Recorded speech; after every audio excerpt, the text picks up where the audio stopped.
Veritas creator I've looked up to for a long time, just because the way that he portrays information and I think this the interesting thing for me about Veritas is kind of how principled he is about the content that he produces. Yeah. He's probably more principled than me. Like he's very, very pure with the way that he does his stuff. Like he will only make content about the thing when he's really passionate about it or thinks it's like something really, really interesting. Yeah. And then when he's investigating it, he will spend as long as it takes to make sure that he knows absolutely everything about that. Yeah. I do tend to take a slightly more pragmatic approach, partly because I guess like I'm not in the same position, right? So like I'm still trying to build the channel up and like, just keep things floating. Like,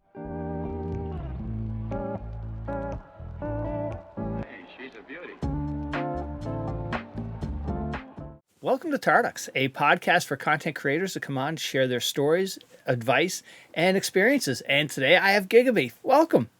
hello. Well, I'm so glad you were able to do this in my house now. I thank you so much for having me on your pod, Scav Talk. That was awesome with you in church. And what we do here, we start things off with 3 random questions to get things going. And are you ready? I think so. All right. So as a little kid, what did you want to be when you grew up? Train driver. Oh, easy. All right. Favorite movie? Oh, I'm not very good at movies, but probably Interstellar. Okay. And then hardest thing about being a dad? That's tricky. Hardest thing about being a dad, the time commitment. I think probably. Yeah, absolutely. All right. So first of all, where does the name come from? I have people ask me every now and then. It's not people ask me all the time, but and it's funny because some people go like, "Oh, I really don't like your name," and some people go, "I really like your name." It's like it's so funny because it's so random. Yeah, It sort of intrigues people, and they're like, "What does this even mean?" It's actually like the story isn't even that interesting. I wish it was more fun, but back in the day, I don't even know how old I was at this point, but it was kind of early secondary school kind of thing. I guess like high school for you Americans. Yeah. Um, Hang on, I'm a Canadian. You just assumed I was an American. Sorry. We like the Queen. I'm Canada. You forget about us, I guess. I think you even have your own special bank holiday for a Queen that we don't even have. You know what I mean? You have like a Victoria Day, right? Victoria Day, which we don't get. We don't get a holiday for that. So, okay. Well, my apologies. That's I've okay. started off an international conflict within the first 5 minutes. So your name? Do you guys have secondary school or high school? We call it, well, the older people call it high school, but it's secondary school. Oh, so it's like a hybrid. Yes, and then after secondary school, we have college and university. There's 2 different things. So like, people can go to either college, which is more of a technical school. Like it's not the degree you get from university. Like if you're going to be a doctor, you go to university and whatnot. But if you're going to be like a nurse, you could go through college and do your 3 years of nursing, and then you're a nurse. So, yes. That makes sense. Okay, cool. Sorry, what were you asking me about? Gigabeef, the name. I've tangentialized. Oh, yes, the name, of course. Okay, so back in school, me and friends, we were playing this game, which we absolutely adore. It's actually one of my favorite games of all time. It has a special place in my heart called Shattered Galaxy. Mm-hmm. I talk about it every now and then on stream because I just can't help it. And basically, it's the only game that I've ever really played of its type. I think there are some others that people have told me about that I haven't actually played, like PlanetSide, but it was like it's kind of like a RPG, RTS, like MMO kind of thing. Okay. So you had like a bunch of units, and you went in with a whole team of people who also had a bunch of units, and fought like a big war on 2 sides. Yeah. And you could like swap units in and out, and it was kind of like a big sort of rock paper scissors, 6-layered kind of thing. So you'd have like aircraft and anti-air, whatever. So each person would like specialize in different things. You had to have the right team comp to actually win the fights. Anyway, in that game, there was somebody who was like super, super high level called Gigabyte in the game. Okay. Who I thought was like super cool. I thought it was a really cool name. And at the time, there was this really strange in-joke. I don't even know where it came from. Basically, everything was like beef this, beef that, beef the other. I had like, at one point, there was like a tiny little band that we formed. It was like a drummer, me, and another friend. And we called ourselves like The Beef and stuff like this. It was just like, I don't know why. It was just the way it was. So I saw his name and I was like, oh, that's kind of cool. But I just like combined the two together basically and just took his name and put Gigabeef on top of it. Because before that, I think my handling game had always been R108, is a character from Time Splitters 2. Yeah. Okay. And I think I had to go and create a new handle for something. I can't remember what it was even. It might even been Counter-Strike or something like that when I first got Source. And I couldn't because it was taken. So I had to make a new handle. And that was basically it. So I just combined that name I'd seen with this stupid in-joke that had been going around. And I've had it for ages. And I've honestly, I've considered changing it like 3 times in the past. Like, obviously not recently. Right, but, yeah. Historically, I'd considered changing it a couple of times, just like, oh, is this like, then it's just like, I don't know. I'm not sure about it. But then I ended up just like not bothering. Yeah. And now it's this kind of funny thing where it's just random. It's just like a random word. Yeah. And some people like it, some people don't like it, some people don't care. Like it's weird. Just so different, you know. It's like Yeah. a gigabeef, like is it giant steak? Who knows? All right, so now, so you were in a band. So what did you play? Guitar, actually, and I did a little bit of singing. My guitaring is better than my singing. Yeah, Let's put it that way. But what kind of music? we used to play just the usual sort of teen stuff. We used to play like Nirvana and Oh, nice. Led Zeppelin more for kind of myself, but things like Red Hot Chilies, because like stuff that's easy and you can like play together. Like, I've tried to make a few different bands, but it's just never really worked. Like I'm much more of I guess it's kind of funny how this ends up reflecting on so many other things. Like I'm much more of like a play for myself and kind of learn and sort of advance like on my own and without like other people, because it's so hard to organize stuff. You have to go there and then you have to all agree on the same things, and it's so difficult. So I eventually kind of migrated away from that. I tried to start a band up at university, but it was just plagued with issues. So I ended up, for the most part, just learning stuff and playing things myself and that kind of thing. So cool. All right. So who is Gigabeef before you created your first YouTube video or you first went live? What's your background? So I am British-born boy through and through. Always been here. Always lived here. I grew up in the West Midlands. Out in the countryside, basically. And from there, led a pretty ordinary childhood, to be honest. Just went through school. I've always been the academic type. This is probably pretty obvious. Yeah. So, did pretty well at school, went to university. I basically went through and did a master's in physics. Mm-hmm. This is what I have. And I specialized in, I can't remember what I did now. It was like nanoparticle vibrations under like different light waves and stuff like this. Oh, dear God. Within the science world, I've always kind of preferred. I quite liked the kind of the things that were sort of on the sort of like chemistry physics border, that kind of area. Yeah. Like, I'm not really a big cosmology guy, and I'm not really a big like particle physics guy. Yeah. I quite like the way that actual real things work, things like microchips and semiconductors and all that kind of stuff. It's kind of like what I find most interesting. So I did as much of that as I could. Then from there. Up and after that, so I ended up doing a bunch of different kind of like work experience things, because my then girlfriend, now wife, she was going into recruiting, and she was really on it with kind of like work experience, getting all this stuff. She's like, you need to go and get out there and get experience and that kind of thing. And I was like, I was very, very academic up until that point, and she kind of helped me to kind of think about what I wanted to do. And I decided, look, I don't really want to go into science. I've done enough of that, and the higher up you get, the more political and funding orientated it gets, rather than like the science in of itself. And you niche down and niche down and niche down and niche down. And the things that I like are some of the more broader concepts, but to actually do anything useful, you have to spend 3 years on like this little bit. Oh God. And I just wasn't really that interested in going down so deep into one thing. It's just it doesn't pay that well as well. It's like it's tricky, right? And you gotta really, really love it if you want to go and do it. It has to be kind of a passion of yours if you want to go down that route. And it's all government funded, and it's just tough. It's just tough unless you're really super passionate. So, and you need to play the games, probably, like you said, the political game and funding and things like that.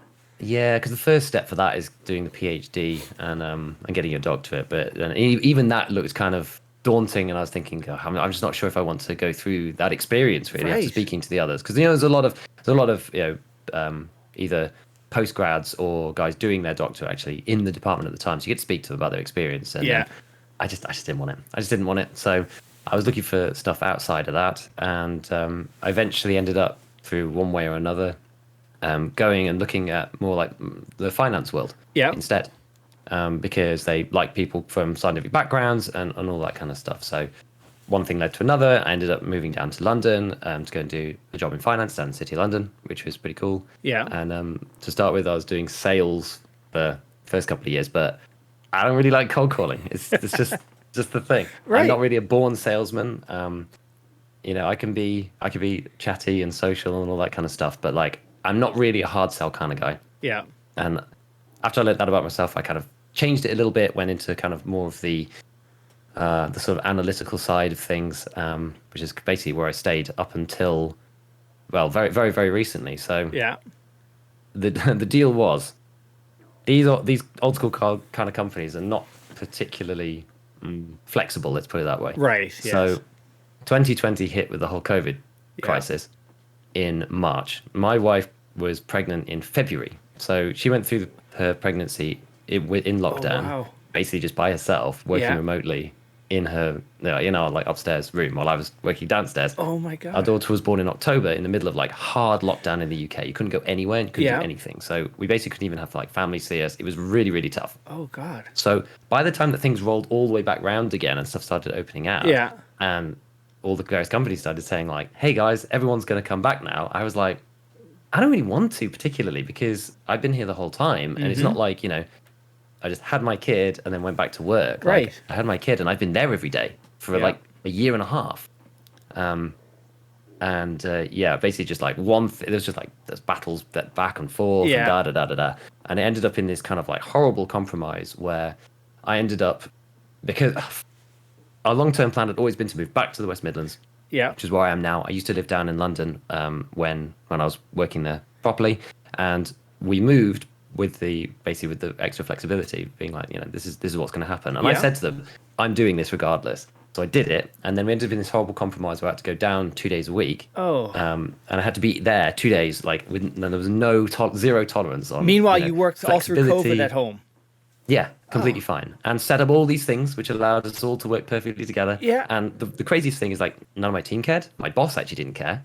And it was the higher up people in a different country who made decisions who I'd never even met. Who were like, no, this guy needs to be there 2 days. And so I did that for about 6 months. There was a little stint where we had a second like tiny mini lockdown where I got to stay at home again full time. And then after all that got said and done, I was like, I'm not doing this anymore. I've had enough. And the channel was kind of taking off at the time as well. Like it had always been in the back of my mind that was the way that it was going to go. But the previous December was the first time I'd been chosen for doing like the Twitch drops. And I had a day, where I was on for that. So I was like, okay, this is going really well. The YouTube's going really well. The developers have kind of, blessed this thing on me and stuff. I was like, if there's any time to try to get a better life for all of us, now is it. Yeah. And also where you're happy. Exactly. And I want to see my daughter grow up. And that was kind of the whole point in the first place. So that was basically it. So it's like, for me, it's a really, really big lifestyle thing to come and do this. And it's doing something that I love doing every day. Like, don't get me wrong, I actually did quite enjoy what I did before. But obviously this is completely different because it's like under my own steam. I'd have people telling me when I can and can't take holiday around this and that and the other, and this person pulling rank and da da da. It's like none of the politics, none of that. It's just like me doing something I enjoy, and creating, and then having the flexibility to go and do the other stuff in life, which is really what it's all about. So it's kind of how we got there. Recognizing work life is such an important thing in your life. Having that balance it's really important from a mental health standpoint, happiness. It's some people don't recognize that until way later in life, and they miss their children growing up and all that things like that. Yeah, exactly. And I've seen far too much of it. So people get very sucked in, and it's weird actually, because something that I've learned actually relatively recently is that sometimes even if people's lives are quite difficult, if it's the same thing that they've been doing forever, just the sheer momentum of making a change is actually very, very hard for people. Yeah. Which is kind of interesting. Even if people's life kind of sucks and they're like, they tell you it sucks, and you're like, well, do something about it. It's like, oh, but I've got this and I've got this to do and that to do, and all these things depend on everything. It's just like, well, maybe you need to kind of take a step back and like try and is there a different way of doing this? Can we Right. do this? Can we do something completely different and start again? It's like start with a blank slate. Okay, here's what we actually want in our life, and here's how, maybe a structure to get there. Right. It's kind of like how I ended up looking at it with the channel, because Yeah. it's, you have to really restructure your life completely to go do something like this. But yeah, if it's people, not easy. no, not at all. And people, even though they're miserable, they're comfortable being miserable. It's the unknown. They don't want to change. They're like, yes, I know it's my misery, but I just know it, and they live with it without taking a risk or chance. Yeah. Mm-hmm. So now, when did video games start for you? Oh, pretty early. Pretty early, yeah. I think the first like video game that I remember playing was, it's funny because we've never really been like a massive technology household, particularly. It's like neither of my parents like in computing or anything like that. But I think my parents were always kind of they were always open to it relatively, and so it just kind of happened. And my dad's kind of like interested in stuff in general. He's like kind of person who's just interested in things. And he had this I don't even know where we got it from, but we had this MS-DOS machine. Yeah. And on that we had two games. One, we had Battle Chess, which was just chess but with like DOS pixel animations, which was great, and sounds as well. It was like the bishop was a wizard, and when it would kill another unit or take another piece, they'd like throw the staff, and then like the hole would open up under the floor, and they'd go down the hole. And then there was this other one called Xenon, which was like a top-down kind of 2D space shooting game. It was like incredibly difficult. And those are the two first games that I remember playing, because they were really, really, really early. And on the DOS machines, you had to type in. Oh God, yes. Run whatever.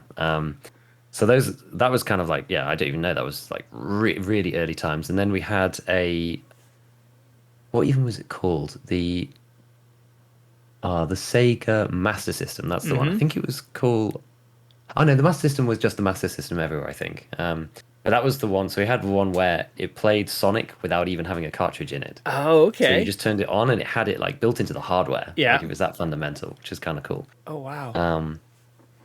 So we had that, and then from there went kind of through the Sega Mega Drive, as it was known here. I think it was called the Genesis elsewhere. Which is kind of like the staple for a long time. And then we moved on to PlayStation 1, PlayStation 2, and then eventually me and all my friends were kind of just like getting into proper PC gaming. And I had a friend whose dad like built a load of PCs in his spare time. He's an IT guy anyway. And he helped me build my first PC, which we then took to the UK's biggest LAN party, the Insomnia series. Oh, wow. And we all went together and we played there. So like my first set of PC games was Counter-Strike Source and Dawn of War. And that kind of trend has pretty much followed me through most of my like early gaming, which was an RTS and an FPS. It's pretty much like the mainstay of what I played for a long time, and a load of random RPGs. But so I've been playing for a long time on all sorts of different systems. Okay. It's like one of the biggest gripes against my parents, and I still bring it up now sometimes. Just like, you wouldn't let me have a Game Boy. Like I was never allowed to have like a portable Game Boy. Oh, no way. Like I'm back in school. Everyone will be playing the Pokemon games and like trading stuff with each other and things. And I'm just like, not allowed a Game Boy. And the parents said the screen was too small and it was stupid. Oh. And I was like, look at me now. I've probably spent like 300 hours playing emulated Game Boy to make up for it, my childhood loss or whatever. Yeah. It's funny how childhood memories, just those games, like, oh, I got to play that. Because I do the MAME emulator, and I go back to all these old arcade games. It's like, oh my God, but it's a car. It's a rectangle with two squares. That's not a car. But when growing up, that was what we had.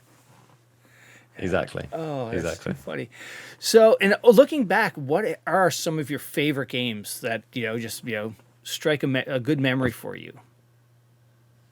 It's a really funny one, because probably my favorite game of all time is a game that I don't ever really play now, but it honestly probably is Minecraft.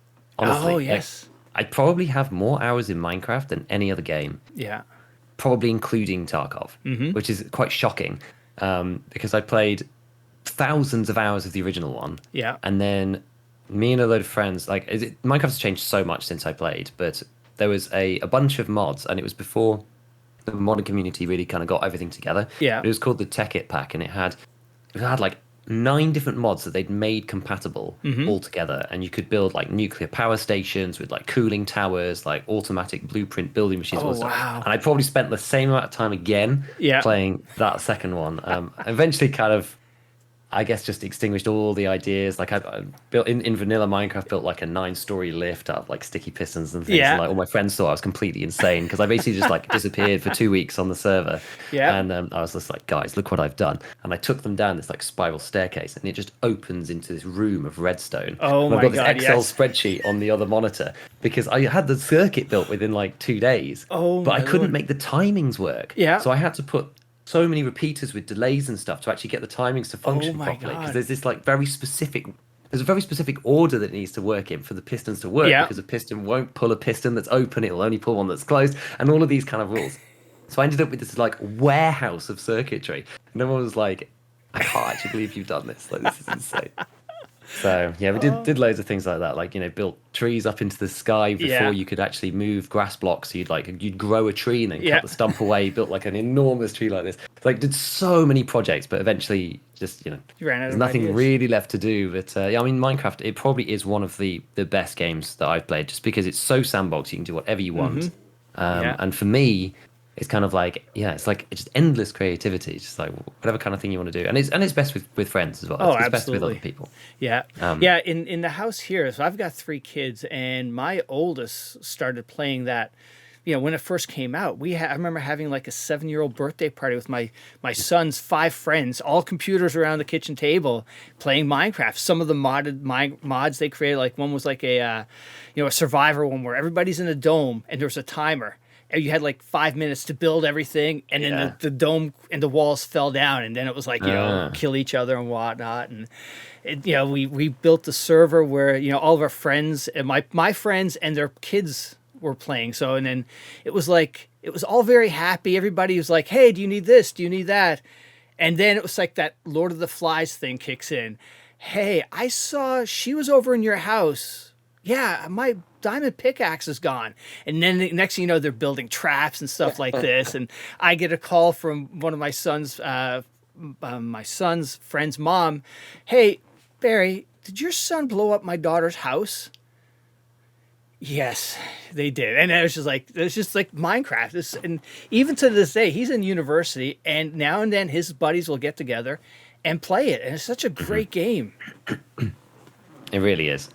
Yeah. It really is. It's so good. It's got so many good memories for me. It's got Yeah. so many good memories. It's actually something that's like super interesting about it is kind of what you were saying about playing with other people and having kind of like no rules or having rules or whatever. Like, there were a couple of friends who said, I want to play like a no holds barred, like anything goes kind of server. Yeah. And I was like, this is not going to end well. I just know this isn't going to really work, because problem is that unless you are kind of left alone a little bit, then nothing gets built. It's like, it's quite an interesting kind of take on sort of humanity or whatever. Yeah. It's like you can build so many amazing things when everybody works together. But if you're like at war, like everything is super functional and nothing of any kind of value gets created. It's just like, Yeah. it's really weird how it like mirrors reality in so many ways. That is so And it was true. yeah, it was just like nothing. It was just it was really boring because people were just like building efficient things to destroy each other's houses and stuff. And Yeah. it was just like, Nobody progressed. You didn't, no advanced things got built. It was just the basics just to survive and take Exactly. out. Yeah. exactly. It's So I thought it crazy. was kind of fascinating. Yeah. Absolutely. So now, what did YouTube come first, or did streaming come first for you? I guess dreaming, kind Yeah. of, but more as an idea rather than anything else. Yeah. Because I don't know really what made me think about it. Excuse me. I think it was potentially my sister. So she used to stream a bit of Dota, Yeah. and this is before I streamed anything. And I did kind of wonder. I was like, oh, I wonder if I could stream some Tarkov. And I had a go here and there, just to put a stream up and just, I don't know what it usually happens when people go and stream and they stream to nobody for Right. however long.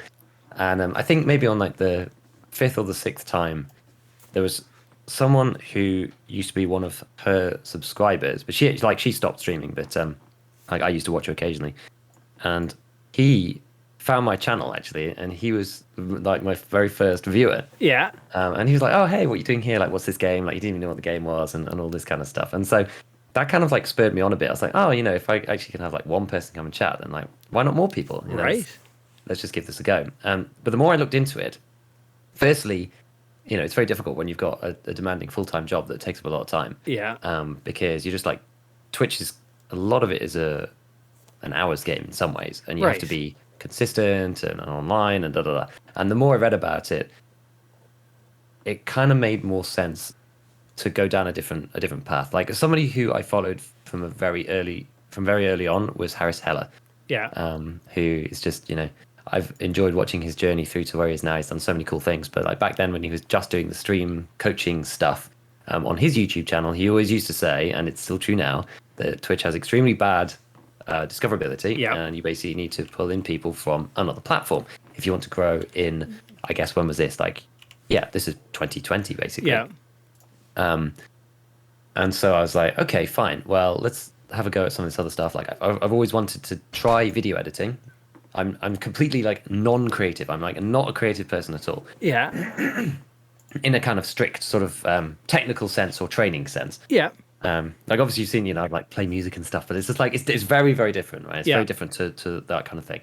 But so I'm actually completely opposite to my sister because she's a graphic designer and she knows all this kind of stuff. So like she's helped me along the way with all sorts of things. Nice. But I'd always been kind of interested in how does a video actually get put together? Like I sort of understand in principle how you edit a picture, even though I'm not necessarily that good at it. You know, it's just like you have the picture and then you change the colors here and do this, blur stuff and merge things together and whatnot. I was like, I'm not even really sure how a video actually gets created, to be honest. And I'd always kind of wanted to learn. And I thought, well, you know what? I'm watching a load of Tarkov stuff anyway on YouTube. Yeah. Some of the, I feel like there's a gap in there for people who are making content mostly for new players and are explaining it in a good way that doesn't assume any knowledge. And that was kind of what I thought. I was like, there's probably a gap for this. But either which way, I thought, well, it's a good excuse just to try something. It's like if you try and do coding, but you don't have a project, it's like you have nothing to really work on. Right? If you're trying to learn a foreign language, but you don't speak to anybody in that language, it's very, very hard. So you have to have something to work on. So I was like, okay, well, let's just try this and we'll try the YouTube thing and we'll just see. And I started off in a really horrible video editing software, which I think is designed for actual films. It's called Lightworks, I think. Oh, okay. I can't remember now. Lightwave? No, I think it's called Lightworks. It was apparently they made like Wolf of Wall Street or something. It's like it's for doing like actual like cinematography stuff. But putting arrows on and like text annotations is not its thing at all. So I used this thing for ages. It used to take me hours. It used to take me hours and hours and hours to put together the most basic thing, like to bring up a map and put that arrow on and all this stuff.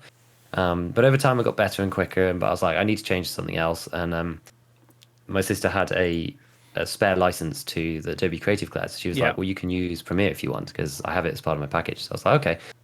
She like used it a bit, but it's probably like the thing that she's the least familiar with out of that kind of stuff. Like she's a Photoshop expert and all this other stuff. But the video things, I was like, I could probably, I can learn that myself. It's fine because I've already done enough in this other one to kind of understand. And it was so much more intuitive when I got onto Premiere. But I think as time went on, it became more apparent to me that for somebody who's like working full time and has like other commitments, YouTube actually is really quite flexible because for streaming, you have to really have a time blocked out that you're going to be on, and that's it. You're going to be on for that time, and you're going to be on every week at that time. Yep. And if you're busy in the week, it's like it's either going to be late or it's at the weekend, which means you're doing it every weekend. I was doing it every Saturday before. Which means if anything happens on Saturday, you'd have to move it, cancel it, like not go, and it just creates like problematic issues in your life. It did, at least for me. And you can't just go for a half hour or an hour. You need to be on there for 2 to 3 hours to just get momentum going. Yeah, that's the thing. Like people need to pull in and find you and stuff. Like you look at the viewership curve anyway, and it's like the first hour is just like a straight line. As you reach kind of towards where you naturally get to, and then some people dip, some people come in, and it eventually like levels out to where you're supposed to be. Whereas like YouTube's completely different, right? You could be like writing a script on the train, right? And then you could be thinking of ideas, and then you do a recording, and then you might edit it over 3 days. Yeah. And then you're finished on Thursday. You post it up on YouTube, scheduled Saturday, 4 p.m. Off it goes. Right. And while you're busy doing something else, out it goes onto the internet. It's like it's a lot more Yeah, it's flexible. flexible. It's the only real word for it. Like, it's so much more compatible with so many other things, and yeah, you can do the work when you want to, rather than having to have these like set slots. So that kind of lent itself much more to it. And once I started doing the YouTube, like, it did take a while to get momentum. It just does on YouTube, but once I had some momentum there, then people started coming over to Twitch to be like, oh, let's check him out on Twitch. I like his content, and it's just the natural way of things. So my streaming and Twitch channel is like entirely based upon the YouTube audience. Yeah. And then some people find me through other means. Like one fun thing is that Scav Talk's kind of taken its own. Like, sometimes people come into the stream and they're just like, hey, love the podcast, found you through Scav Talk, amazing. I'm like, oh, that's so cool, because it's like its own entity. Do you know what I mean? Right. It's like people looking for like Tarkov podcasts, they haven't necessarily even seen like my channel. Yeah. And they like find Scav Talk first, and then that's the kind of content they like to consume. If they're doing like long drives or whatever, then maybe they don't have time to watch like 10-minute YouTube videos. It's just like a different medium. Yeah. So that's kind of fun. But yeah, it takes a while for YouTube to kick off. But that's really how it started. It was kind of like me thinking about streaming, seeing how hard it was, and then realizing actually YouTube is a lot better for me. And it's better for a lot of reasons, actually. Like, YouTube is pretty cool, actually. I rate YouTube. Yeah, especially with all the the noise or the fuss that you're hearing from Twitch now, with how they're just how they're doing the profit sharing, or how you're making money off it, and also the discoverability off it. If you need to do more than just Twitch. You need to have YouTube or TikToks to bring people in there, because if you're streaming Tarkov, you're going through 10, 15 pages for somebody to find you.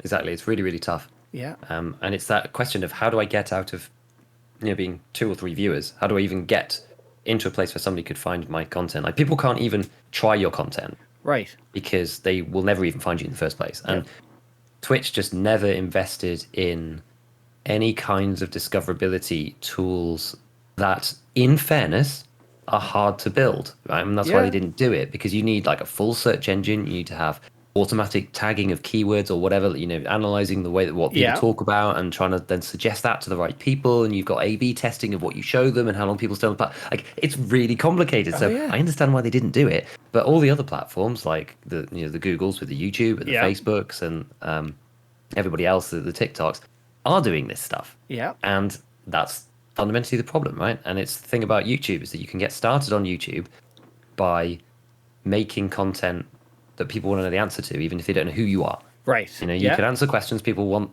to know the answer to, and they'll be like, oh, here's a video. I type it in, and here's a video about the question that I've asked. Yeah. I don't know who this dude is, but he's answering the question, so I'll just watch the video. And then if they like it, then they get suggested some more stuff. Yep. So, watch the whole thing, and then it kind of snowballs from there, right? It's like there's natural progressions through to discoverability, and as I said, it isn't easy, which is why they haven't done it. But it's ultimately why I think the platform will it's not necessarily fail, but it's just like the structure is what the structure is. It's a Kingmaker system where everyone pulls into the top. So it's a nightmare to start on Twitch. And the best advice for starting on Twitch is don't start on Twitch, which is like, it's a big failing, right? If they want to pull in new streamers. Yeah, absolutely. So let me first say, your videos, I love your videos. They're so technical, but they explain things, easily so you can understand, and things that especially if you're just starting out in the game, it's it's full of detail. You're almost like the UK version of Veritas when it comes to Tarkov videos, just with your details, your scientific mind, how you approach things. It's awesome. I'd like to think so. That's very high praise. V's got such a long-standing credibility within the community. I'd like to feel that I could come somewhere close into that realm. But I know what you mean in terms of mindset. I think Veritas creator I've looked up to for a long time, just because the way that he portrays information and I think this the interesting thing for me about Veritas is kind of how principled he is about the content that he produces. Yeah, he's probably more principled than me. Like he's very, very pure with the way that he does his stuff. Like, he will only make content about the thing when he's really passionate about it or thinks it's like something really, really interesting. Yeah. And then when he's investigating it, he will spend as long as it takes to make sure that he knows absolutely everything about that. Yeah. I do tend to take a slightly more pragmatic approach, partly because I guess I'm not in the same position, right? So I have to be. I'm still trying to build the channel up and just keep things floating. I want to make a certain volume of videos because otherwise it's just tricky. So I think we're on kind of the same wavelength. Yeah. I think we're on the same wavelength. It's one of those funny things. Like I'd actually really quite like to meet him in person because I think we get on. I actually do think we get on because absolutely. Yeah, I could tell you right now, you guys would totally just gel. Like when you were telling me your background, and I've met him a couple of times and just talked to him a bunch, and you definitely, the minds are very similar. The technical, scientific minds, like you guys could go down a rabbit hole, and anybody listening would have no clue what you're talking about, just because it's just like you guys be going, way down that rabbit hole. Yeah, it's quite funny. Like I had a comment on a recent YouTube video that made me laugh actually, and someone was like, "I like the video, but damn, sometimes I feel like coming to your channels like going to math class." It's just like, yeah, I get. Like I try to not do that, but you know, sometimes it's just inevitable depending on what video it is. Yeah, absolutely. So now what's been some of the toughest things about being that content creator, creating videos, or going live for you? Especially just focusing on one game in particular. Toughest things about kind of being that sort of scientific and like factual creator. Yeah, or just creating your videos. Like, okay, how do you approach coming up with a video? I guess I'm kind of in a process these days. So it's kind of more streamlined, but I have basically anytime like anybody asks anything, and I'll do this like live as well. It's like people are asking about stuff, or I have an idea about whatever, I just like write it down. I have a big list of things. And when I'm thinking, okay, what are we going to look at next? And I kind of like look through the list for inspiration, like scroll through, oh, is this interesting? Is this interesting? Yeah. It's like, there's way more to investigate than you could like ever have time to. And some of the things are either like not worthy of investigation, or they're just kind of boring topics. There's not really much point. But I eventually I leave them there because sometimes they give you like better ideas later, that kind of thing. But like once I've kind of picked something, that I think, okay, let's now just go and like research everything. Let's go research everything about this. I think the weapons ones are probably the easiest because I've kind of got that format down pretty much, and like all the information is pretty much public. And you might need to do a few tests here and there to show things, but it's like, okay, so like we'll go to the wiki page and see like, okay, what's all the different mods? What's like the lowest recoil version that you can get? What's the what's the min maxi version? Are there any variants? If you do this, then what kind of different ergo and recoil profiles does this get you to? Like, does that actually matter? Does an ergo of 20 versus 30, does that actually make any difference? Like, you hitting ADS breakpoints or not? Like, is there any actual point in doing this or that? And then you've got the cost side too. So it's kind of like just looking into everything. Like, are there any barters? Like, there's so many like little checkboxes that I have just automatically in my head now. It's like normally going to the wiki page will do, because that like it shows you, are there any quests requiring it? Are there any quests that you get it afterwards? Yeah. Like, are there any barters? Are there any crafts? Like, is there any other like special things required? And then obviously the big part in Tarkov, right, is the second piece, which is the ammo side, which then delves into a whole other section of whatever. It's like, okay, we'll use the basic ammo chart first. There's so many different factors. We've got the damage, we've got the pen. Previously fragmentation, I kind of avoid that now because it seems to be a bit screwed, so I'm not sure. But then you've got like the round velocities of each one.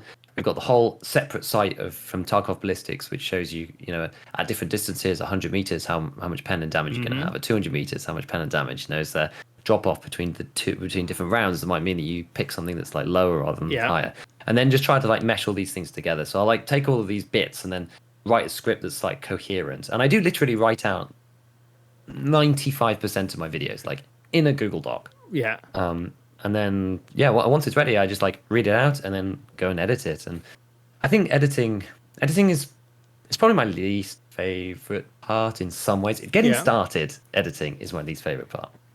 Once I'm in the flow, it's actually not too bad. But it just takes so goddamn long, honestly. If you want to make a good video, it just takes so long. It's crazy. And like to do it the way you want, it's like it's tough, because especially if you want to do all the things that you think are going to make a video good, then it's kind of like, okay, well, you do like first pass, okay, fine. So you make sure that like nothing is black at any point, right? So you got it filled with stuff, and it's like, okay, well, now I need to annotate that information. So if I'm talking about pen, I need to bring up a table. Well, do I just want to bring the table up? Do I want to fade it in? Do I want to like zoom it in? If I want to zoom it in, do I need a little sound effects that goes behind that? And there's like lots of little things that people don't notice, but like once you're making videos all the time, you kind of notice in other people's videos too, and you're like, oh, you used that cool sound effect when you did this. Which I guess like if you're just going to watch a movie, you don't necessarily see all the film techniques that they're using, which like I'm not a professional filmmaker.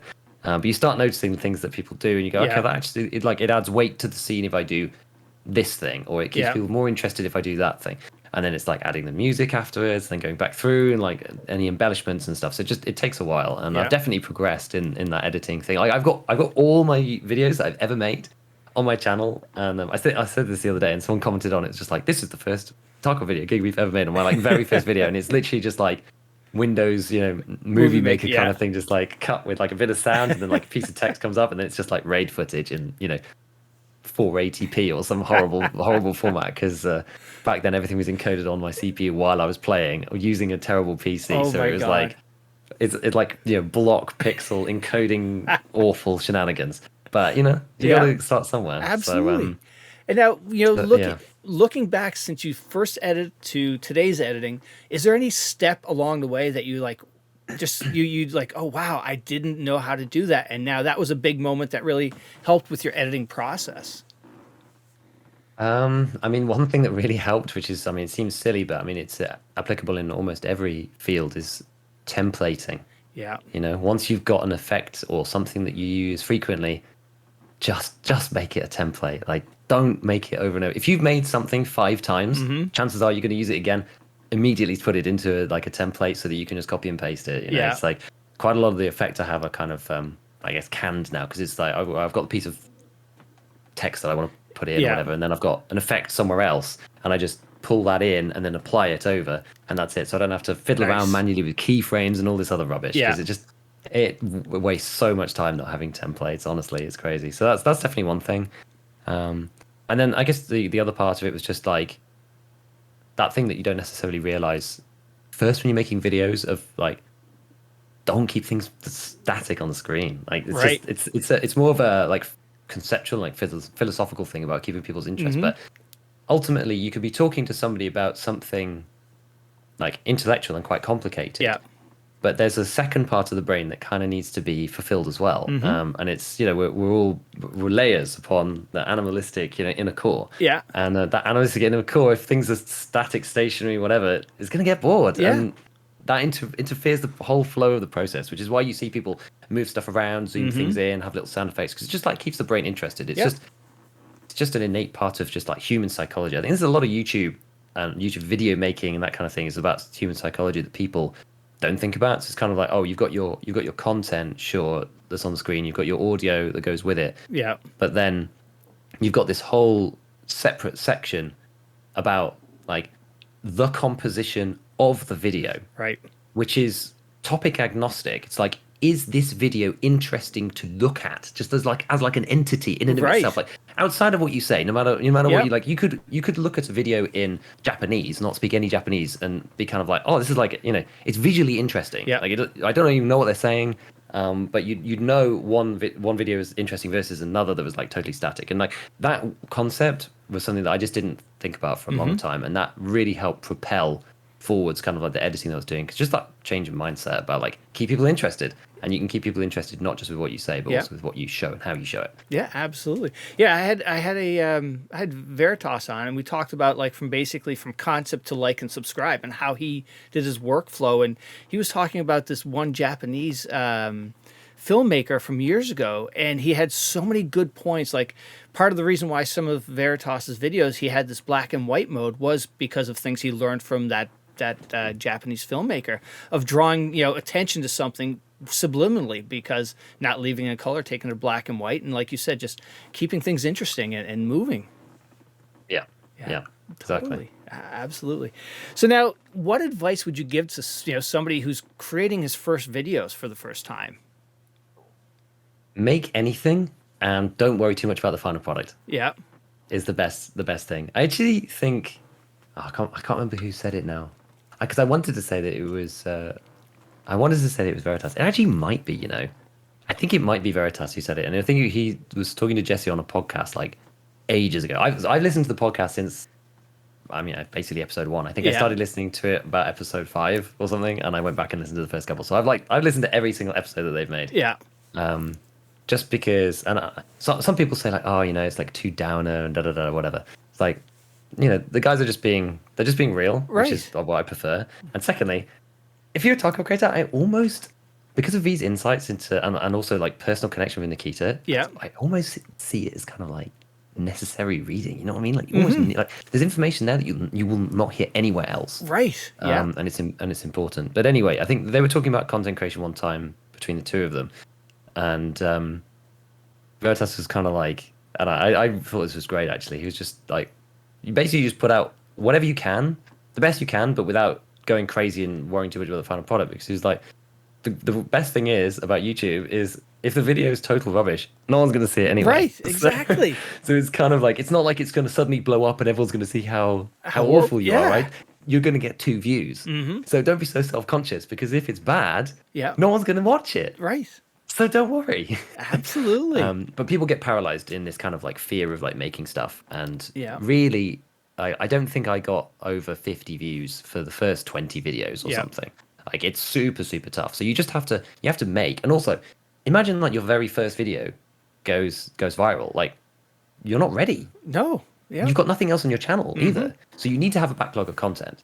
So you want to have, 10 things really that are out there. And when I very first started making videos, I think I did 5 really short, and I called them like Tarkov top tips or something. And they're like some of the earliest like actual edited ones that I did, rather than just bits of like playing around. Yeah. And I think I did 5 very early on when I said, right, I'm going to start doing this, and this is the start date, and I'm going to be doing 2 videos a week. But to start with, I'm going to post a video every day, and it's just going to be a Tarkov tip, and it's going to be a minute long or 2 minutes long or whatever. So that if then when a real video goes out, people come, there's some other stuff that they can look at. It might be short or whatever, but there needs to be some other things. So once you've got the ball rolling, then it's much easier to then be consistent. And then I think in the early days, you just kind of stick with your schedule, because it keeps you on track, because you've kind of got a deadline for yourself. And people like consistency. It's a tricky one. I think that it's a double-edged sword. Like I think it's really good when you're starting out, because you just need that impetus to just like keep posting, and you need more videos. I think when you get bigger, I do feel like you can probably break away from a dedicated schedule if you wanted to. Like I feel like I'm probably at the stage where I probably can. Like if you look at someone like One Peg's channel, for example, he just posts like when he has something to post, right? Which is totally fine. There's nothing wrong with that at all. And when you're at a size where people are gonna, the people who are gonna watch your stuff are gonna watch the stuff no matter when it comes. Exactly. Yep. Then it doesn't matter so much. And I think I probably could do that. I like working this way because it just fits with the way that I do things, and it kind of keeps the momentum of the channel rumbling, and it keeps me going as well, because I like having like a set pattern of things to do. Yeah. But I think in the early days it's important to do that. I do just to keep getting that road running under your feet and have stuff there for people. Yeah, absolutely. Now, when you're recording your audio, you flub, do you restart it over, or do you just keep going and make one flat audio track and then you just cut it up after? So I redo it, but I cut I do mine in 10 to 20 second chunks. Yeah. Something like that. So I'll do a piece and then stop it, and then I'll start again, and then I'll do the next piece, stop it, start it, go to the next piece. So I'll stop and start even if I haven't made a mistake, if that makes sense. And then at the end, I'll literally just like throw it all together, and then I will go. That's the very, very first thing that I do, is I go through and I trim the spacing. Right. So to make it just like natural, as if I was speaking normally. And that's. I know some people, especially Jesse. I know Jesse does this. So he just does it. Yes. And then if he makes a mistake, he just stops and then he restarts. Right. I find that really tough. And I think it's partly like the scripted versus unscripted thing too, because I've got it all ready. Yeah.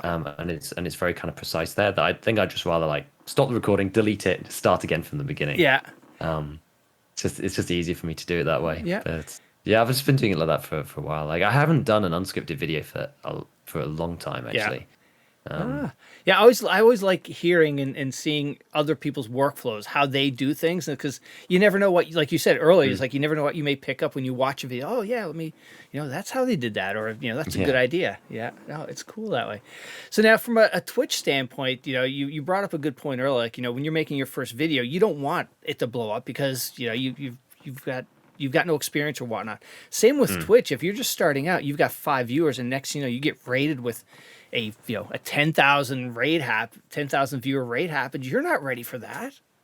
Yeah, for sure. I think like people can freeze up and stuff. Like, I guess like maybe it gets easier over time. I don't know. It's hard. Like my relationship with Twitch is kind of weird because I've had some like big-ish raids, like nothing like super crazy, but decent sized raids. I think the biggest one recently, I think Toast Rack, it was like 600 or something. Yeah. And it's it's big, and it's definitely big for my channel Yeah. too. I feel like there's something about the YouTube side that makes it so much easier to deal with the numbers on Twitch. The numbers on Twitch seem so small in comparison, which is actually kind of like helpful mentally, because it means that rather than being like, oh, a huge raid, like lock up, whatever, it doesn't really bother me that much. I'm just kind of like, oh, hey everybody, thanks for joining the thing, thanks to whoever it was who did the raid, like, right, let's just carry on with what we were doing, kind of thing. So like try not to let it interrupt the flow too much. Now, do you think that's because your main focus is on YouTube versus your main focus is on Twitch? If your main focus was on Twitch, would that effect be different?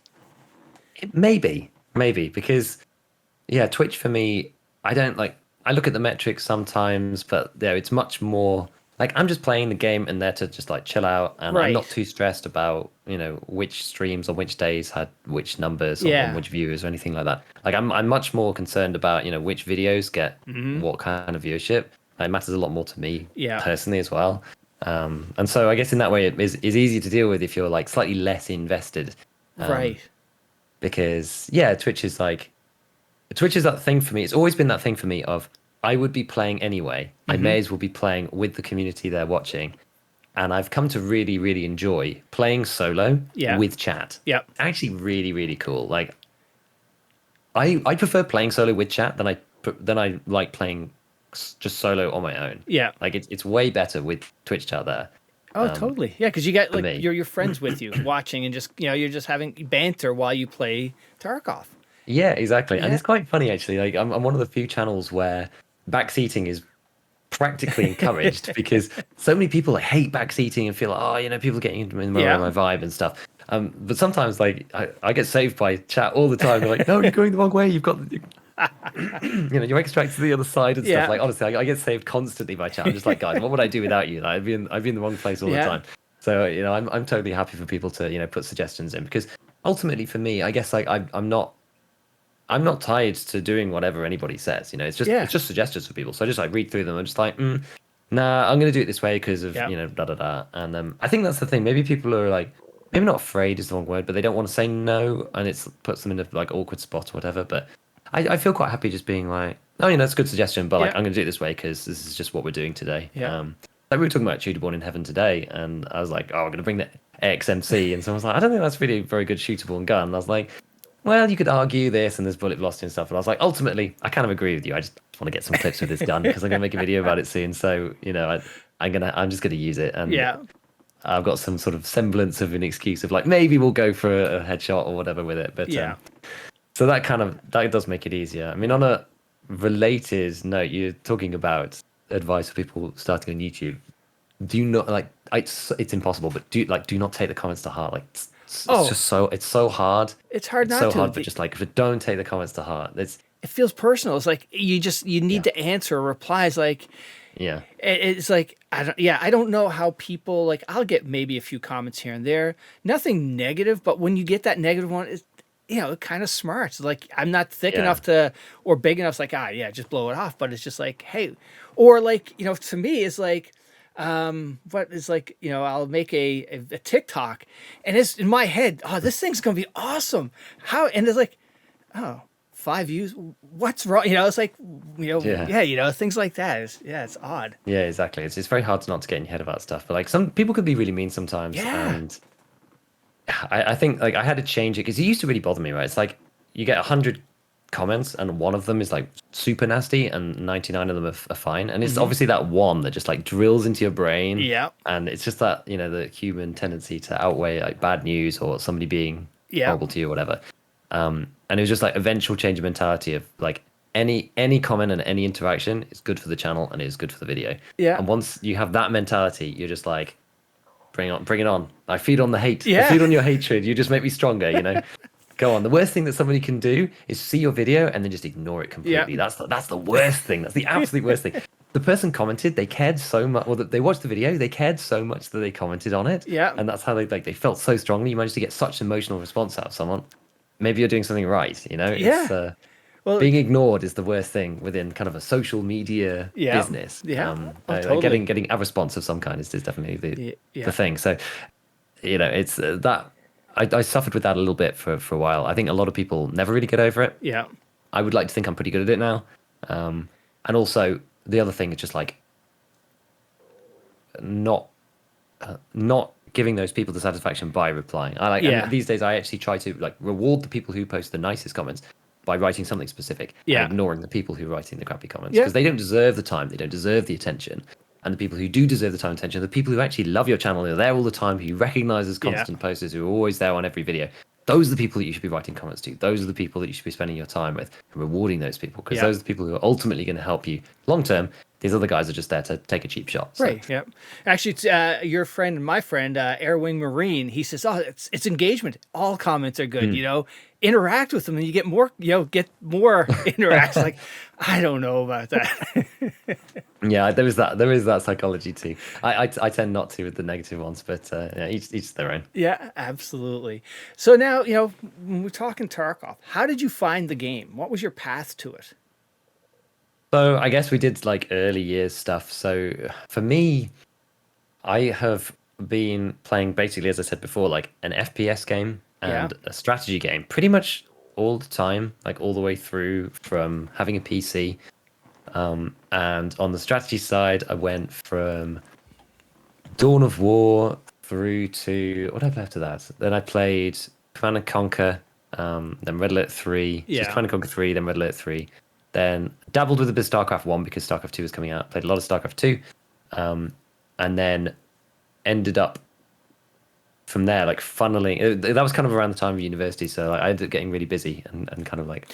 I meant like, how did you find it? Like, what was your, like, you know, you're playing all these games and then Tarkov, you found Tarkov. How did you find it? Like, did you come from PUBG and somebody mentioned it? Or? Exactly. So the other branch was the CS source into Call of Duty Modern Warfare, the original one, and then into PUBG afterwards. Yeah. So there was a stint of Dota, but like PUBG was what I was playing prior to Tarkov.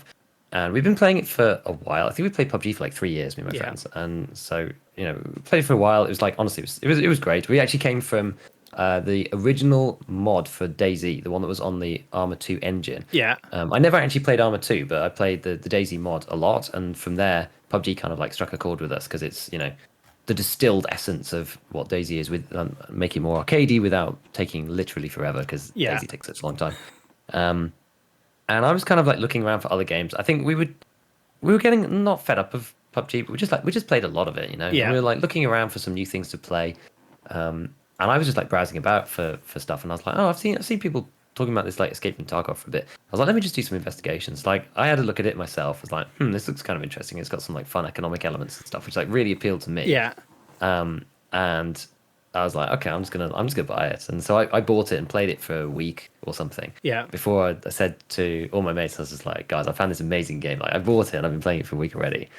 And that's basically how I found it. It was just like a kind of a lull period after PUBG. Yeah. Lo and behold, like everybody bought it. We all played like one wipe. One of my friends really, really enjoyed it with me, and we played like 3 wipes, and we got Kappa and all this stuff. And now it's basically just me playing because no one else wants to play the game anymore. Because you know, fair enough, right? Everyone else says, you know, I don't have time to get that involved in it, and every time I go anywhere, I just get one tapped in the head without seeing who I'm playing against, which is the new player experience, right? It's Absolutely, the way. Until you learn everything, that's just how it goes. Yeah. And now, what is the hook that the game has on you, and it still has on you after all these years? Originally, it was definitely the flea market. Yeah. It was definitely the part that made me extra interested. I think also I'm quite I mean, masochistic is the wrong word, but just like self-masochism in terms of video games. I've always kind of enjoyed the challenge of stuff that's like super hard. If people, let's put it this way, if people are like, this game is really, really difficult, I'm like, you got me interested. You know, that's kind of where it begins. And I've played like, a few tricky games. I'm actually not a big Souls guy, interestingly. I know, just because I haven't played Elden Ring. I need to go back and play that. But it just passed me by. But yeah, I played some like nightmarish games in the past, and I think the fact that it had such this like legendary status as being so hard, it's one of those things where it's like I could be one of the guys that beat it, and then plays it, and it's not not necessarily easy for you, but you just like you know how the game's played. Like I enjoy the process of going from knowing nothing to feeling like you're getting mastery of something. Like I have another friend who he plays like every game. He's like, his Steam library must be, thousands and thousands and thousands of pounds. But he's playing this one day and this one day, and then sometimes he'll jump back to he's actually probably the one who's most likely to play Tarkov, because sometimes he'll be like, yeah, I'm just in that kind of mood, or there's a new wipe, or I'll just see what's new. Whereas I'm very much, I played Dota for 4 years, then I played PUBG for 3 years. Yeah. Now I've played Tarkov for 5 years, and like it is all I do. Like I just do the one thing, and it's just psychologically partly the way I am. Yeah. But I mean, the flea market itself really was the thing that drew me in. I loved playing around on the flea market pre-Finding Raid. Yeah. I think it's good for the game that Finding Raid is there.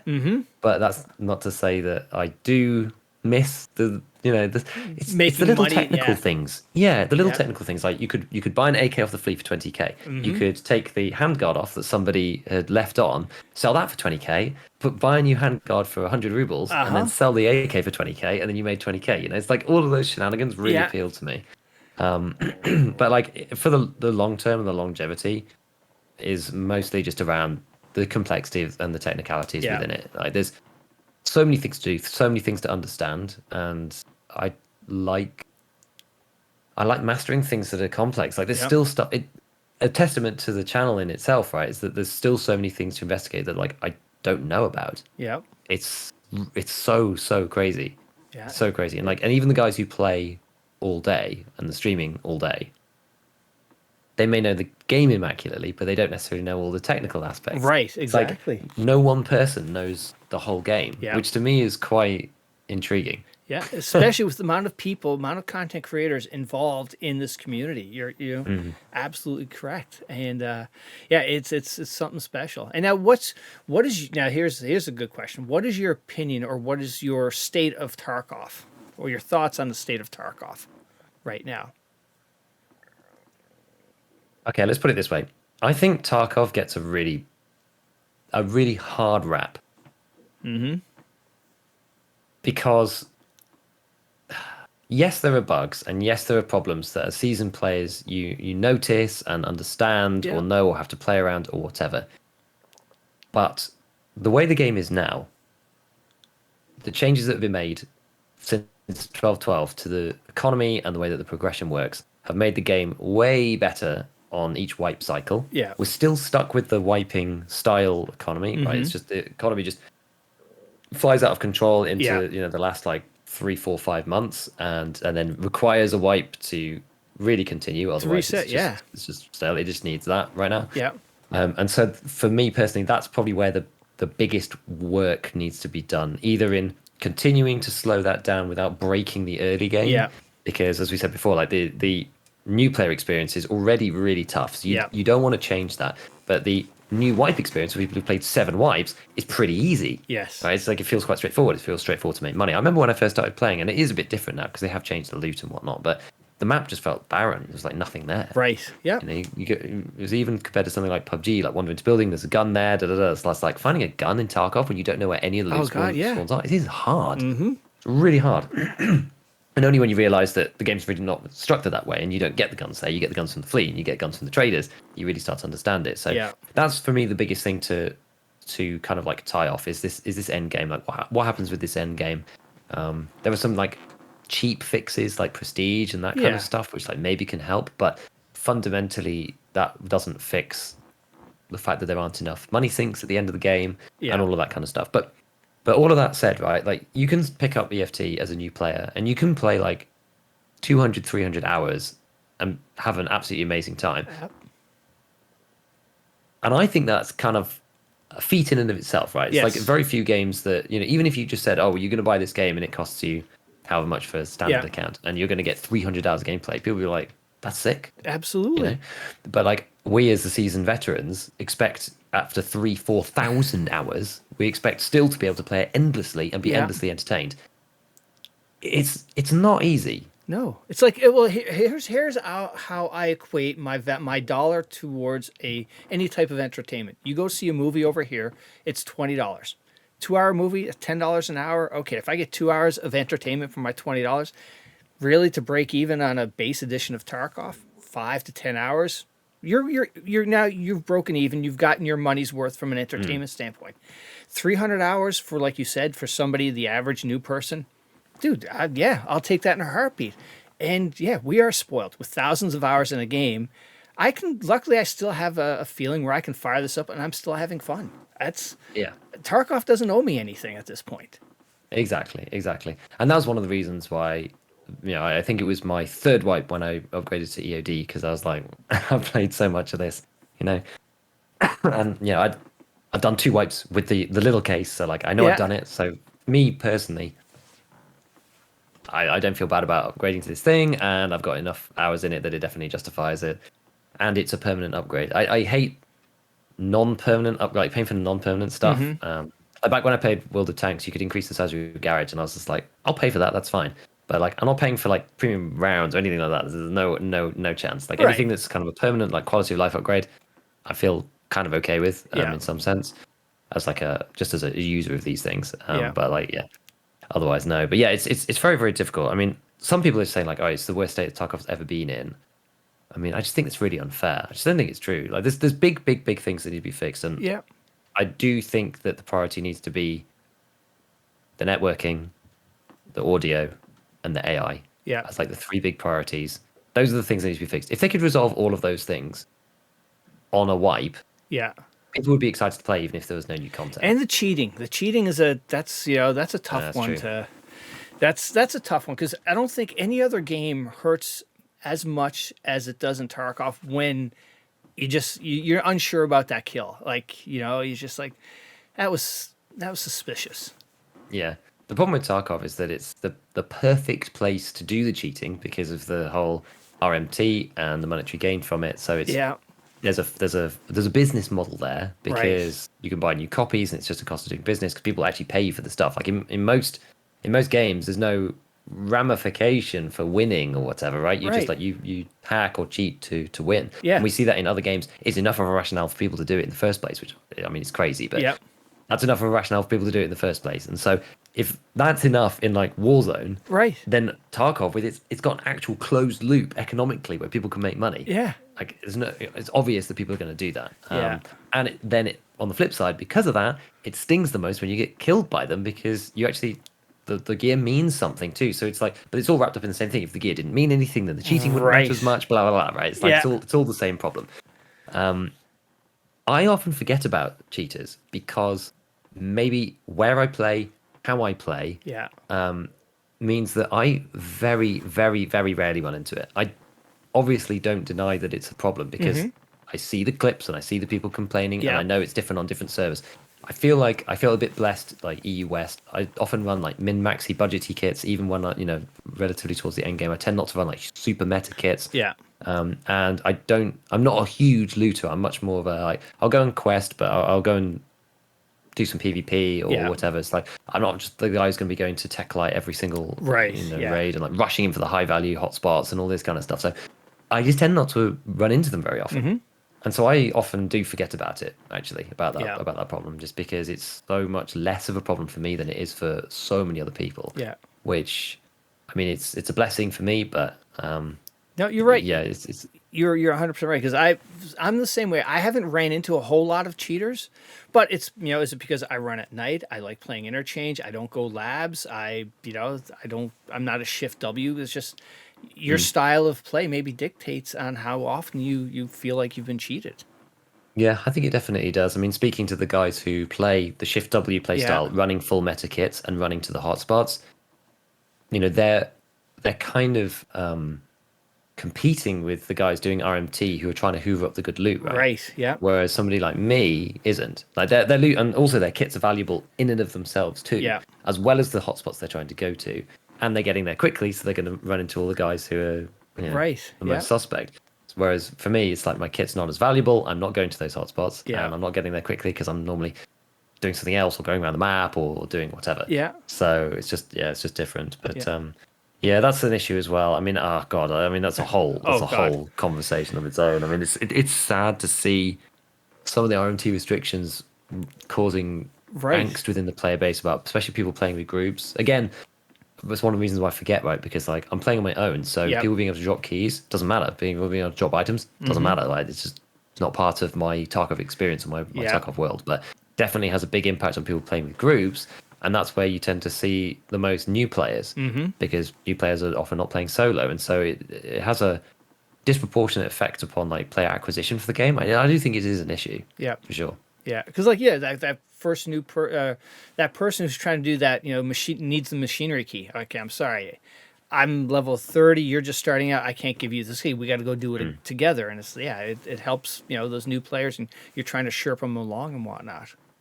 Yeah, it's complicated, but yeah, I mean, outside of that, they need to fix these issues. But it's I don't know. Like I have a good time playing. I'm very much a kind of we'll see what happens, and I just enjoy the process and make the best of what we have and that kind of thing. Rather than there's always going to be something to complain about. Oh, absolutely, it's human nature. Yes, exactly. Yeah, exactly. You remember back when people complained about the stutters all the time? Like, I haven't heard one thing about stutters forever, really. Not like proper hard stutters.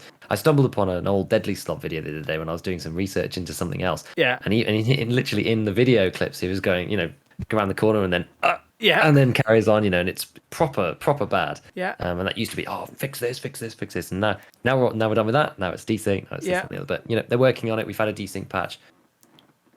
I mean, I'm not the best to judge desync anyway, so it feels okay. But I know some people are saying that it's ruined it, made it worse. I'm not sure. And it's very hard to know. It's hard to I guess think ill of the game because it's so good. They are really involved in the community as well. They do a lot of good things, I think, for the community and helping a lot of the content creators. Drops certainly helps, the content creators, and you don't know what's happening over there, whether the war's having an impact or there's so many things going on over there. So it's just enjoy the game for what it is right now. And if you're unhappy, play something else. There's a lot of options. Yeah, there's actually more options now than ever. Yes. But I mean, I think the thing that struck me, even when I first picked up Tarkov, people were like, the game's in beta, like, there's bugs and stuff, you have to be careful. And when I played it, I was like, I've played a lot of random betas in my time. This thing feels polished as hell. Yeah. Like, it really does. And people disagree about what tag or label to give it because it's not feature complete or whatever. But, from a technical standpoint of weapons fire, I know you get the hands bug sometimes and blah, blah, blah. But like the systems in Tarkov are some of the most complicated within FPSs. Yeah. I give them a lot of passes for that because the game looks great. It's got great graphics. The technicalities are amazing. Like even just the stoppages, the reloading animations, and they're trying to improve some of these things that they just want to improve. Like they're running around. Nobody asked them to improve the animations of players in the world. They just did it because they thought it needed to be done. So things like that tell you that they're passionate and that they're trying to do the things that they feel are necessary, not just the things that they think need to be done to like sell copies of the game. Do you know what I mean? Yeah, absolutely. Yeah, the whole beta tag is you look at Cyberpunk, you look at the last Battlefield game. They were released. That's not beta, and they were crap games. Mm-hmm. Exactly. Absolutely. Like I've played so many terrible betas with just bugs everywhere. I think my proving ground for bugs was playing the original Daisy mod. Like in that game, if you didn't handle your inventory correctly, you could literally delete weapons out of your inventory, and it was easy to do. Oh Lord! In the beta there, it wasn't the beta even. It was just kind of like the mod because it was so janky. Stuff would disappear through the floor, like all of this kind of stuff. You walk down a set of stairs and break your leg suddenly, and it was like it was critical in Daisy. It made a big difference. Oh God! Compared to something like that, that's kind of what I was expecting when I first launched the game. Yeah. And instead, it got this beautifully polished thing with like wonderful animations and like. Yeah, there's some there's teething issues and the few core systems that you only notice after however many hours. Right. But at first glance, I was like, doesn't look like beta to me. Exactly. Yeah, absolutely. So now let's talk Scav Talk. First of all, congratulations on such a wonderful podcast that's been going on. You're hitting what, 60, 70 episodes at Yeah, least? something like that. Yeah. Yeah. So what made you start the podcast? So the podcast actually came about because Church messaged me on Discord, I think, and he basically just said, "Hey, I've seen your channel, like watch your vids. Would you want to have are you down to have a conversation about the Tarkov economy at some point? Because like I'm really interested in it, and it'd be really awesome to speak to you." Yeah. And I was like, "Yeah, sure, that sounds great." And I was like, "Well, if we're gonna have like a proper detailed conversation, like, do you mind if I just record it? Because if it's like good, or we have a productive conversation. I didn't know Church, didn't know what it was going to be like. So I was like, Yeah. if it's productive and you have a good chat about things and we come to some interesting conclusions, then I might just throw it up on the channel and let's just see. Yeah. And I was very much this is early days too with the channel as well. So I was just kind of like in let's just put anything up mode and just like Yeah. see how it performs. If it does badly, then so what? We'll just move on and do something different. So anyway, we had this conversation. I think it was like 2 hours of going around and about the flea market and dynamic traders and all this kind of stuff, which is cool. And I put it up on the channel, and he came back to me and was just like, "Hey, I'd really like to start like a proper podcast kind of thing." Yeah. And I got together like a group of people, and there was a whole bunch of us actually, and like Airwing was in one of the original No casting. way. And we did the original thing. There was about 5 of us, and we were going to do them once every month. Yeah. And we did that for a couple of months, but it was like so hard getting so many people together. People had different schedules. It was like really tough. And Church was like, "Okay, look, I really want to turn this into something proper. Yeah. But I've been reading around, and I kind of need to, really slim it down to, probably just 2 people. Yeah. And we need to be doing it every week." Yep. And he was like, "Look, I spoke to you first right at the beginning. So like, if you want to do it, then we can do it." And I was like, "Well, let me check on the commitments and stuff." Because at the time, doing the channel as well, and I was taking it quite seriously. So I was like, I'm not sure if I'm gonna have time to do all these things. So I was like, okay, look, you know what? Like, I'll do it. If you like manage the channel basically and like you post the stuff up there, then sure, then we can do it. And that was basically how it started. Oh, wow. So after a couple of like group sessions, then we ended up doing the first set with just me and Church, and we just did it once a week, and we've been going for a while now. I think Lord. I don't think I think we skipped 1 week one time. But other than that, we've just made it work and done it every week through this and that and the other bit. So cool. So and that's how you and Church met, was him basically just reaching out that one time, and that was it. Yeah, him saying, "Do you want to have a chat?" And I said, "Yeah, all right." Oh, that's so cool. Which is great. And now I understand the connection with you and Airwing Marine of the early days of Scav Talk. And then, because when he was on my pod, he called you out as the person I should get on this one. And it was just like, and I can see how you guys would connect so well because of the your financial background and digging into it, just like, he loves to dig into it. Exactly. Yeah, we had Ghost as well. Excellent Ghost. He was on the original cast as well. So, in his channel every now and then. So there's a few people here and there. That's kind of like, the OGs of it. But yeah, it's good. It's fun. It's like kind of grown as time's gone on. Yeah. We've had like a few guests and this kind of thing. Like it's funny though, because running a podcast is completely different. I mean, you know all about this, right? Yeah. So like it's so different to running like a long form YouTube channel actually. Right. And YouTube isn't necessarily even like the best place to have it. It's like the podcast platforms is where people expect to receive that kind of content. It's like the content kind of has to match the platform in some sense. Yeah. And so we do have, a decent viewer base on YouTube. And to be honest, I listen to most of the podcasts on YouTube as well. But I know there's a vast proportion of people that don't. So you need to be on another platform when using Anchor or Spotify or whatever it is that you use to post out to all these other places. So it's kind of been like an interesting new journey of discovery, doing something that's like the same but different. It's the same topic, it's a different type of content, and trying to figure out what happens there. I think the one big change that we made that actually made a big difference to our like YouTube journey with Scav Talk was Church was kind of pestering me for a while, being like, "Hey, I really think we should do something about our thumbnails. We're just like doing the same one every time. And it's just like 2 faces and then just like the text." He's like, I think we could do something else. And then after I went like full time, he was like, "What do you think about this thumbnails thing?" And I was like, "All right, okay, I'll start making something else." Because like Church doesn't make them. I think Airwing makes his own. So Church just does the video editing side. So he's like, I don't really make thumbnails. It's like not really my bag. And I was like, okay, I could probably throw something together. It's probably better than what we've got now. Yeah. So I just like started putting thumbnails together, and I think the first one that went super well was the one where we had Jesse on, because we had Jesse in the first place, that drew in some extra people. Plus, it was like quite a controversial topic, so we were talking about RMT and cheaters and stuff. So you could put like the perfect thumbnail up. So I was like, put my YouTube hat on to like make the thumbnail, and I was like, oh, okay, this did actually work. And we were like, oh, great. It's like, yeah, no, it's partly Jesse, but also, Isn't it? got a lot more people. It's amazing that the thumbnail makes. It's just. It's crazy. I don't get it. Yep. Absolutely. It's so crazy. It makes such a difference. Like it's mad, right? And because people are like looking at their recommended page, and it's like, here's 8 things, and it's like super glance value. It's like people are going to make a decision about which video to watch in like 3 seconds. Yeah. So it's when you put it in that context, then it kind of makes more sense. But yeah, it's crazy. And again, it's like it's human psychology. Like what do people look at? This is why like so much of YouTube is human psychology. It's crazy. It's like title and thumbnail combinations, and it's like 50% of the video. You could have a banger video. Yeah.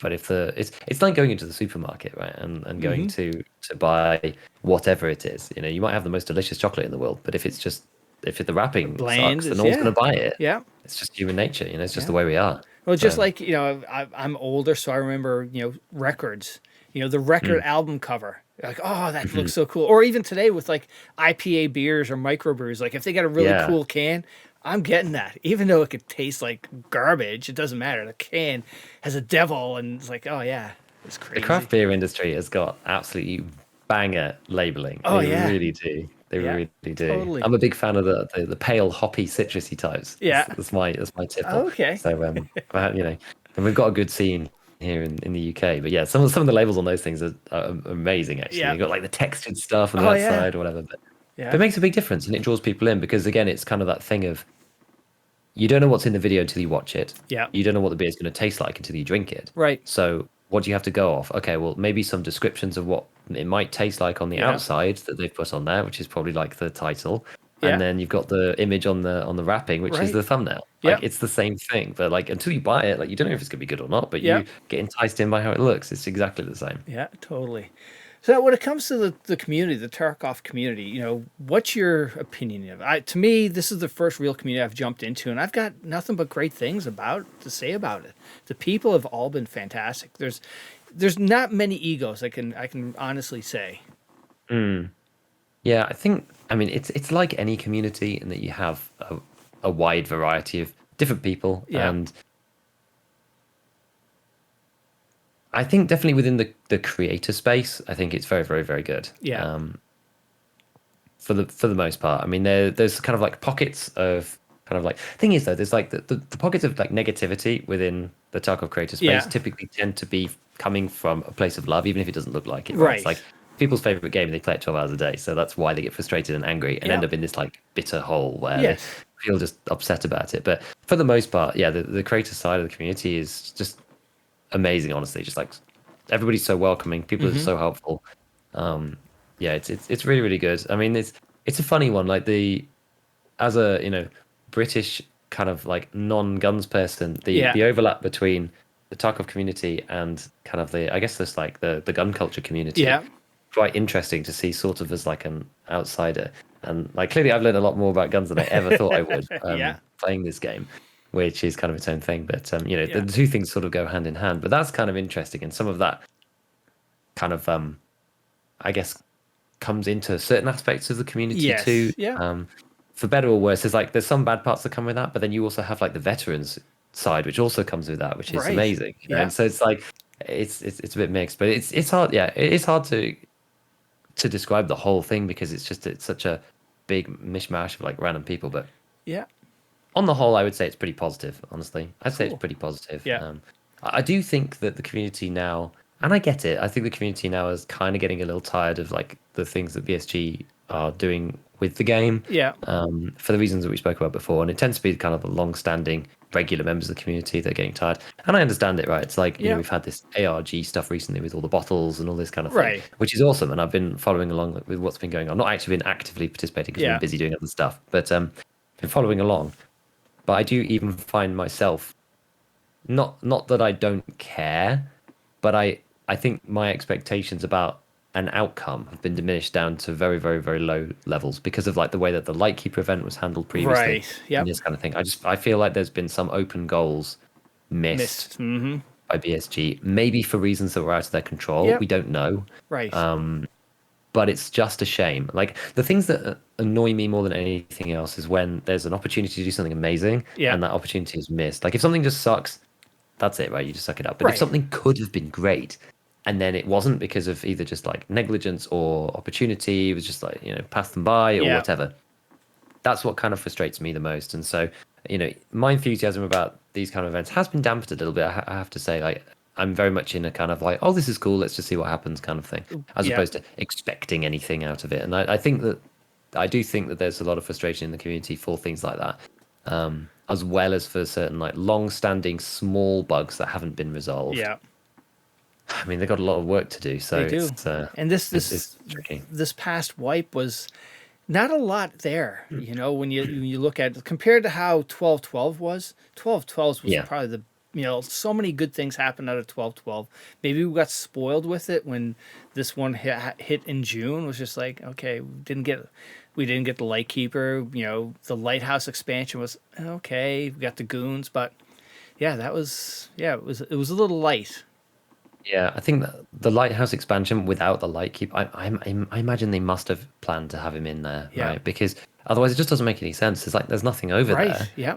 There's a bit of loot, but that's it. So it doesn't really make sense. I think that was probably their plan, but I think things got a bit skewed, and then they must have thought, God, but then but people want to wipe, like, Right, yeah, you're torn. It's like, okay. Yeah, everyone's like at the end game, so what do we do? Yeah. I mean, for me, I have actually enjoyed this wipe a lot because it's like 12-12-2. Yeah. And 12-12 for me was the best wipe progression cycle of all time in Tarkov. I would rather play 12-12-30 than I would 12-11. Yes. Again. Do you know what I mean? Mm-hmm. And so that's good. And we're kind of playing like it's interesting because 12-12 was a journey of discovery. We had the changes to the ballistics model. We investigated the fact that people couldn't get headshots over certain distances, so they changed that. Yeah. There was a few things that needed tweaking. We also had inertia, rogue farming, lighthouse. Yeah. Now people know how to do all that. It's almost like you kind of need a wipe where, okay, we go into the wipe knowing all the things, and now we just see how it plays out. Now that we know all the things, okay, this is how 12-12 now, like post 12-12 wipes now feel. Right. And to me, it feels pretty good. And so I'm not as bothered about the lack of content so much. Yeah.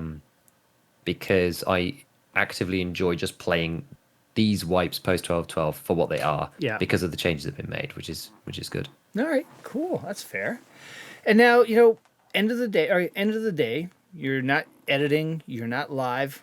What, you like being a dad? What are some of the things you do away from the computer?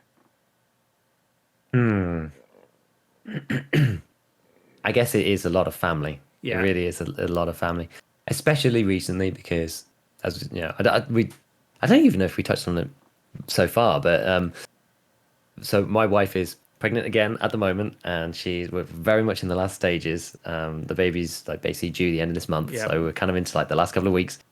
So the past sort of 3 months or so have been a lot more of like me helping out with this and that, and she just needs a lot more assistance with things. And the original kind of like plan that we made when we did all this stuff in the first place was for me to be keeping weekends free so that we can be together and as a family and go to stuff and whatnot. So a lot of that really, a lot of that. Actually, sometimes I'll be playing like I might play a few games of Dota with some friends if people are around. It kind of depends. Like people are so busy these days that it's kind of tricky. But it's funny, like I end up getting like sucked into doing Tarkov work like way more often than I probably should. Just in my like downtime in the evening, just because I enjoy it. It's right? your Like passion. it's what I like to do. Yeah, absolutely. Yeah. And now, is your first child excited, or is she like, oh, it's not going to be me anymore? It's going to be the baby. Well, she's kind of excited and a bit confused. I mean, she's she's going to be 2 this week. Oh, wow, okay. So she's only little. Yeah. So she doesn't really understand what's going to happen yet. Yeah. But she's quite good at speaking. She's more advanced talking and like fine motor. Yeah. It's like good girl. than gross motor skills. Yeah. Like she didn't walk for a while and stuff because like they all progress at their different rates. Yes. Yeah. But I was just like, yeah, we take the bit. It's like an RPG, start new characters, just like put nothing into strength and everything into intelligence. Yeah, here we go. That's the giveaway. Oh my God, that is too funny. I love it. So she kind of like she knows what's coming. Yeah. She knows the baby's coming, and she touches her mom's tummy. Is just like, oh, baby in there, Yeah. and is like excited about it and stuff. So we'll see, we'll see. Awesome. Like we recently started putting her through nursery so that Yeah. she could basically just like interact with a load of other kids more regularly. Yeah. It's more for her really, and just like getting out the house and doing Right. learning stuff with other people that's Yeah. not us. And give my wife a bit of time as well, and it'll help when the baby's here and good. that kind of. So that's going to be fun. But yeah, it's going to be super, super busy. So yeah, I've been spending a lot more time just doing that kind of thing and Yeah. doing bedtimes and like being on watch in the night in case she's upset. Yeah.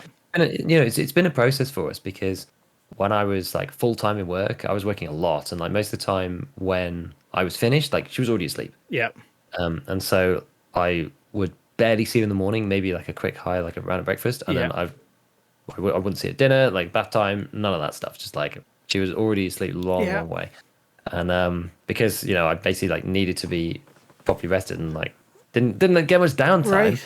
My wife was just the one who would go and see her in the night, and so it was really hard. Like it was a transition process for me to be able to go and have her to actually want to see me. Right. Yeah. It's just like what's daddy doing here? It's always mummy. So that took a while. So it's just been building on that really. Good. Awesome. It's been nice. Yeah, it's just like we've been just doing lots of friends and family stuff. I mean, we've only been here back in the West Midlands for a year as of this month actually, and I've been full time for like I guess nearly 6 months, like 5-6 months now. So it's been like 5 months of like relative freedom. So I guess I've been trying to catch up with people and see family and all that. I like how you you use the word freedom. Yeah, definitely. Yeah, definitely. away from the it's city. Like, it's freedom away from other people telling you what to do. Yeah. Awesome.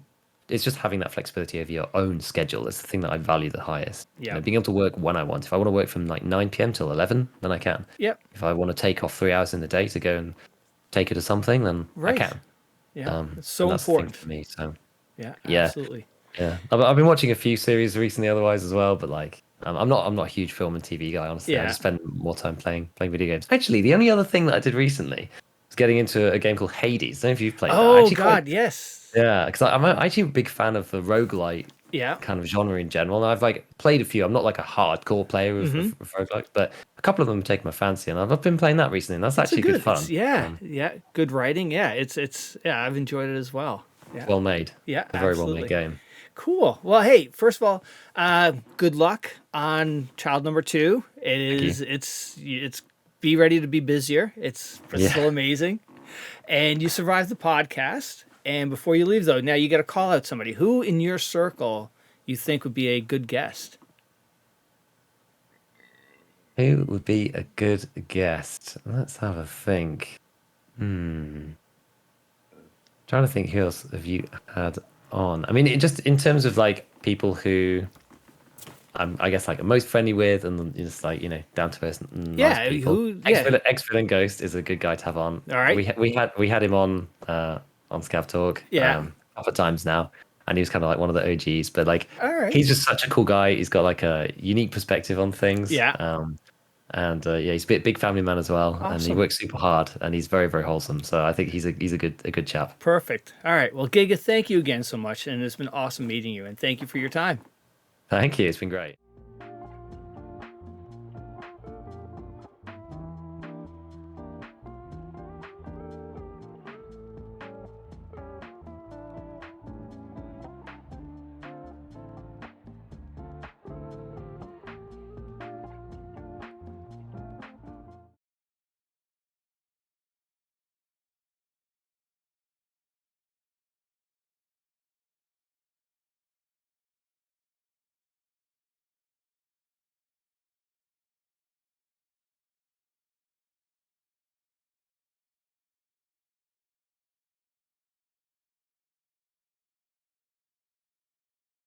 Veritas creator I've looked up to for a long time, just because the way that he portrays information and I think this the interesting thing for me about Veritas is kind of how principled he is about the content that he produces. Yeah. He's probably more principled than me.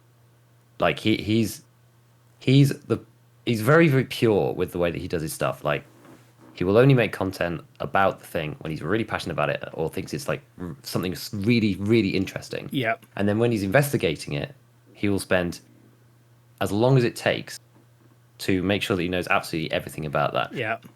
I do tend to take a slightly more pragmatic approach, partly because I guess like I'm not in the same position, right? So like I have to be, I'm still trying to build the channel up and like, right. just keep things floating and like,